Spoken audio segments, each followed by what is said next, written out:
Nicole Phillips was diagnosed with epilepsy as a teenager. Her seizures were controlled by medication until they weren't. Nicole then underwent surgery at the Mayo Clinic, Arizona. The surgery involved removing part of Nicole's brain. The procedure worked, and Nicole was able to resume a normal life. It's quite the story, and tonight we're joined by Nicole Phillips, along with Dr. Jonathan Parker, neurosurgeon at Mayo Clinic, Arizona. Good to have you both here. Thank you so much for joining us. How you feeling? How you doing? Good. I'm really good. That's good to hear. I want to get to your story in a second here, but let's start with the basics. Doctor, we think we know what epilepsy is. What is epilepsy? So epilepsy is the condition where the brain has unpredictable sort of electrical storms which spread throughout the brain. They disrupt functions like movement, speech, understanding, and can even be associated in rare cases with sudden death. So this is something that we need to treat aggressively, and something sometimes doesn't respond to medication. And when medications don't work to control the seizures, then we have to start to think more about surgical options. At what age is it most often diagnosed, or can it be diagnosed at any age? It can really be diagnosed at any age. It can happen in children, it can happen in older adults. It depends on what the underlying cause is, but it can really happen at any age. Does it always get worse? Does it ever ease? That's a really good question. Thankfully, in the vast majority of people, medications can control seizures. But unfortunately, in about 30% of people, medications stop working or the seizures become resistant to medication. Interesting. And in that 30%, then we have to think about some more innovative options, surgical options to treat that epilepsy. And I want to get to that option in a second. But Nicole, talk about your history with epilepsy, when it came on. Did you know what was going on? You have to talk to us about this. So I was diagnosed when I was 14 back in 2008. And I kind of knew what it was, but I only had a couple seizures, and then I got put on medication that thankfully worked. And then about 2 to 3 years ago, I started having seizures all the time. We didn't really know why. It got worse. So I got sent over to Mayo Clinic, and they tried new medication, more medication, and nothing was helping. So that's when Dr. Parker came to me and was like, we need to have surgery. Yeah, what were your thoughts when you heard about surgery? I was very scared. I mean, normally, of course. But I kind of felt at ease with it. The team there is amazing. And if I was going to get my life back, then I knew it had to be done. Yeah.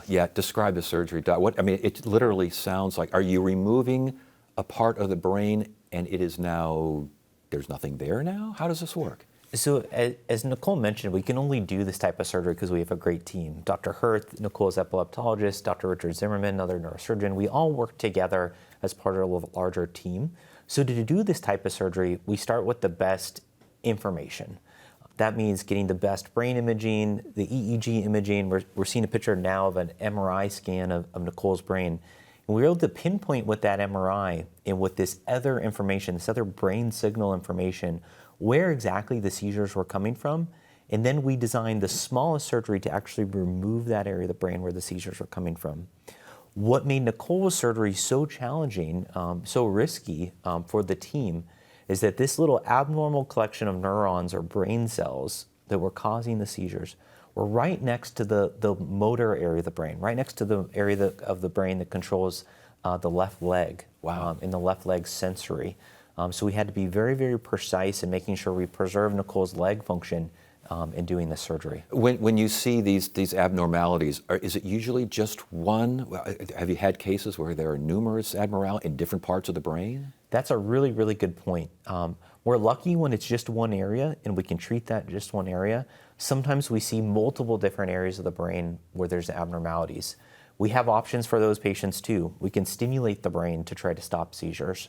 In this case, since it was one, what we call focal or small area of the brain, we wanted to go for the surgical cure to give Nicole the best chance to not have seizures at all anymore. And that was really the surgical option to remove those neurons, those cells that were causing the seizures. And Nicole, usually when people undergo surgery, it's to get better.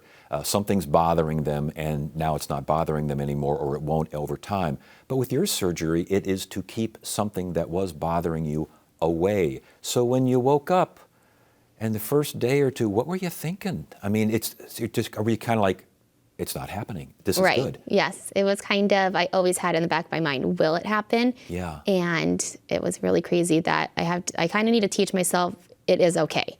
Thanksgiving was my 1 year seizure free, Wow. which is, that's huge. So I'm just now I think I'm comfortable and I know I'm going to be okay. Now, was the left leg okay? Did they do a good job on that left leg? Yes, we did a very good job. When I woke up from surgery, my whole left side, I couldn't feel it at all.